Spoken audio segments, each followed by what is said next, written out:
Hey everybody, broadcasting from the great state of Louisiana, here in these crazy United States, on this crazy planet spinning out of control, in this crazy universe that we call life.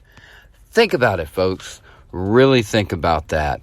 Think about how small and minuscule you really are in the vast known universe, on this little blue ball just spinning and just at thousands of miles an hour, but it seems so slow as we live within the bigger picture.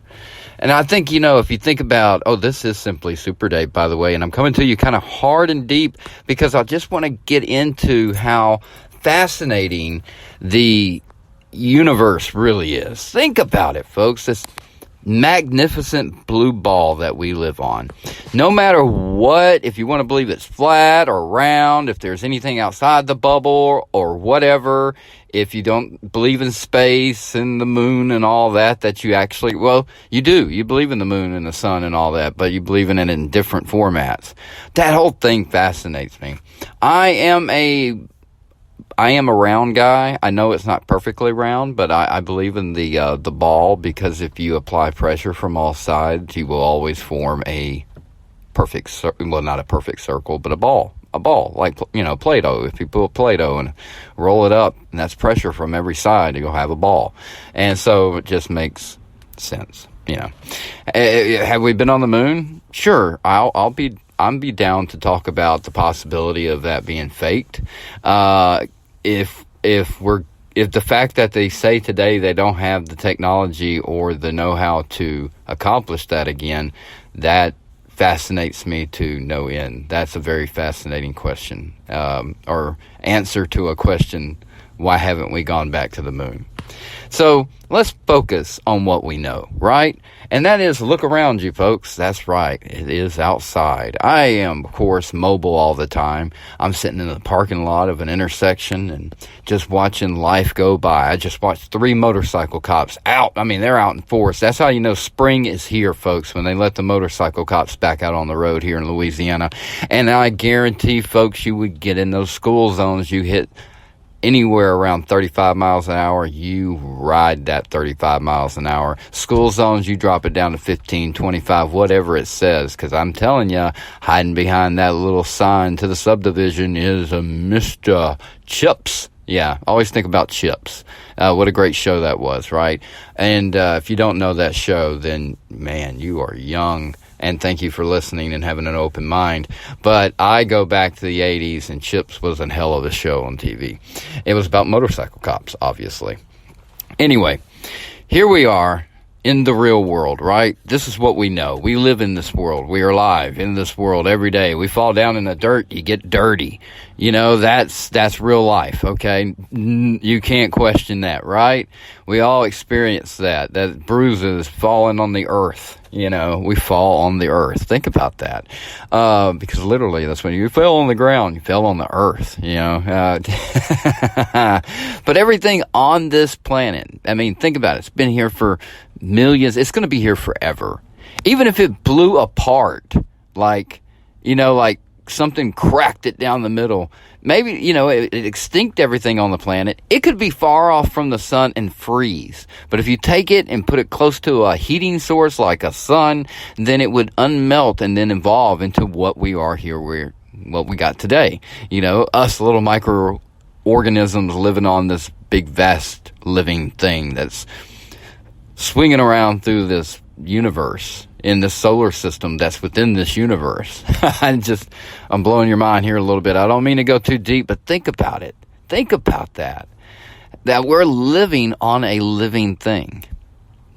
Everything that is running about right now, sitting at the red lights, just waiting to get, for it to turn green so you can get where you're going, because it's so damn important.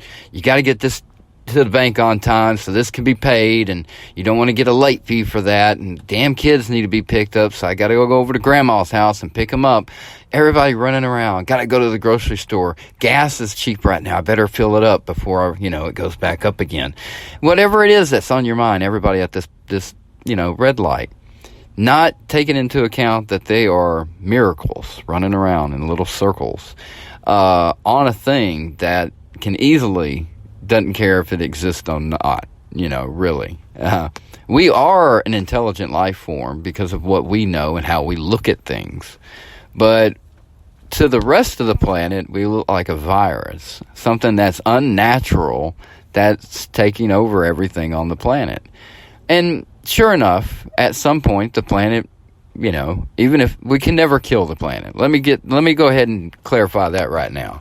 We might exterminate ourselves, but the planet is not going anywhere. And that's an echoing of George Carlin, so I'm not going to do his bit or anything, but the planet's not going anywhere, and he's an icon. May he rest in peace. But if you don't know who George Carlin is, I definitely recommend, if you need a comedian that will make you think, laugh, and wonder about your own life, then George Carlin is the man to go to.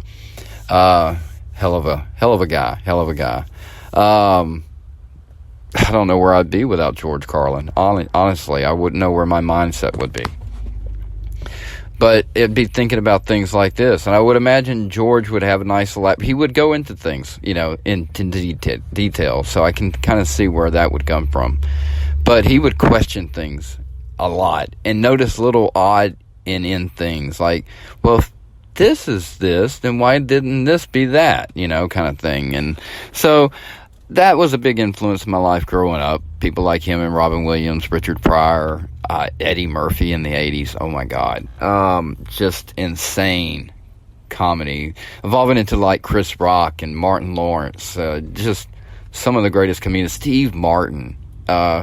He had like one stand-up, but most of his stuff is stage. Like he's character driven. So I love Steve Martin, one of my favorites of all time. The Jerk is probably one of my favorite movies of all time. If you have a brave heart, I guess, and a good sense of humor, then watch that movie. If you get easily offended by words, then maybe this is not the movie that you should see. But The Jerk, that's going to be our movie recommend for the night. It came out in, I believe, 80, I want to say 83 for some reason, and I'm wrong about that. Probably 81. I wouldn't even be as far-fetched to say 79, but it's definitely in mid-80s at some point. I thought early 80s, but The Jerk is a classic film. I can't believe I can't remember the year, but I never really thought about it. But when you watch the movie, you'll know what decade it's in, for sure. Folks, but here you are, little miracles running around on the planet, worried about your petty things that are very important to you, but they are petty things. The life we create, the things we have to chase after to take care of, to maintain, they end up maintaining us, owning us. We become servants of the very things that we want to possess and have very dearly, and the great lengths that we would go and what jobs we would do to get them. It's amazing the Industrial Revolution was far more than just machinery being invented and things based really centrally around oil, because oil helped a lot of machines work and become what they are today, to the point where, like we've covered before, the pill that you take for your depression or whatever, anxiety, blood pressure, whatever pharmaceutical pill that you take is oil-based thing. Paint, cars, plastic. I mean, really look around you. You are surrounded by oil.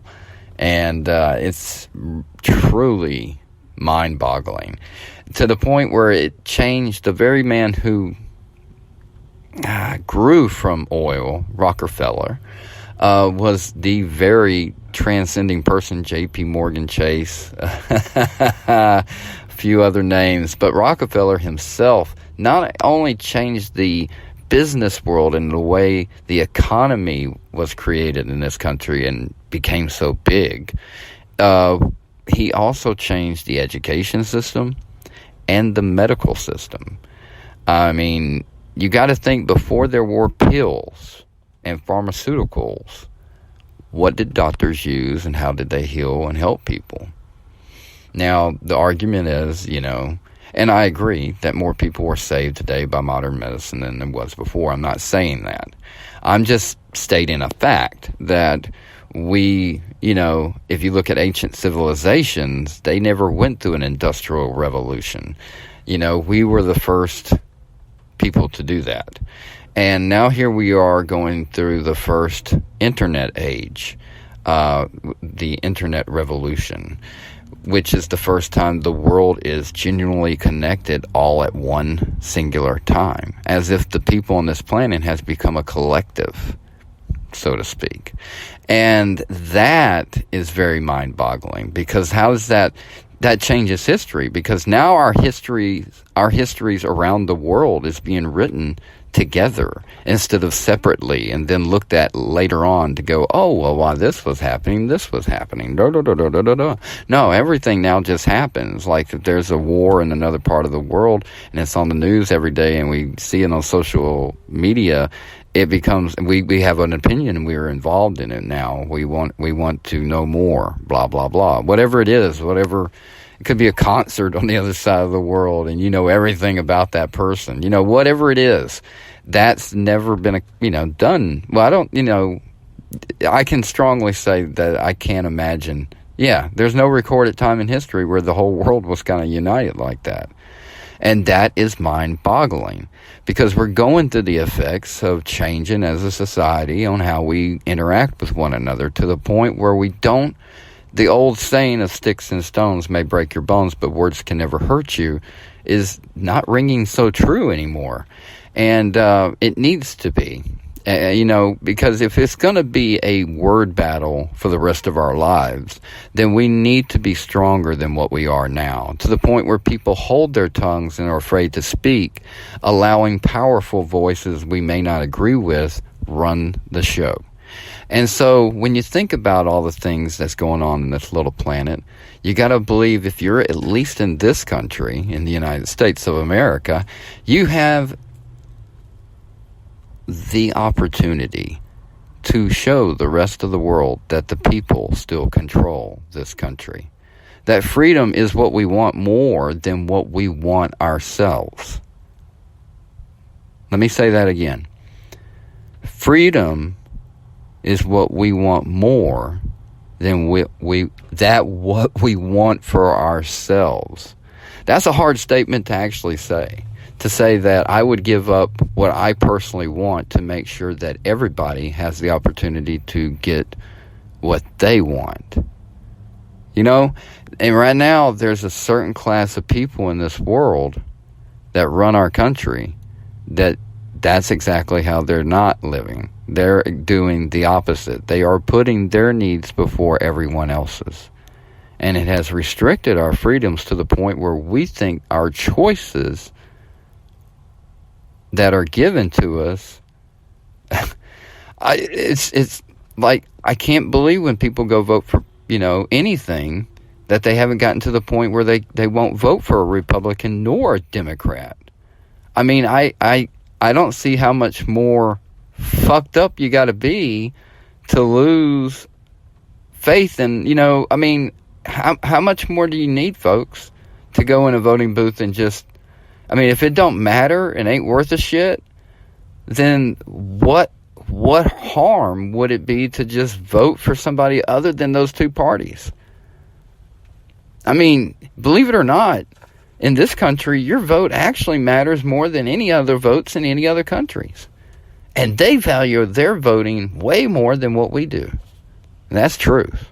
Ask anybody from another country how voting is treated. It's a very serious topic. Here, it's gotten a little lackadaisical, to the point where, I always already questioned it since 2000 after Bush beat Gore, but this has gotten nuts, like it's almost anticipated like a Super Bowl every year, every 4 years. It's the fucking Super Bowl of politics, and if people just buy into it and eat the shit up, and I laugh. I laugh because I never thought politics would become so popular. I wanted people to be more involved, but this is the power tripping from both of these parties that's leading us down like Rapid City where we're going to get tossed around and beat the hell and back just so they can watch. I don't know. I mean, this is crazy from their mansions. Oh, we had to turn off 14 of the 30 rooms we have in here because we got to conserve. Usually I have all 30 open, just ready to go, warmth in every room. Over here with a 2-bedroom, freezing at one end of it because it's, not close to the unit or whatever, and the rooms in the middle of the apartment or near the door are warmer than, so you run it hotter so that outside room gets warmer, but everybody else is fucked up. And then there's a balance. And if it was done right, it would be okay. But no, you don't have the air return on one side of the fucking thing, and then have the unit thing right there too. You got to have the unit thing in the middle of the apartment, not near the doorway. That's the worst place. Anyway, just saying, folks, if you ever put one in, just center of the house. Center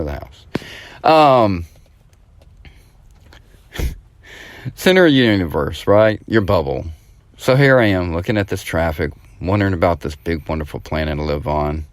I mean, seriously, and how we vastly have changed this planet, but we can never destroy it.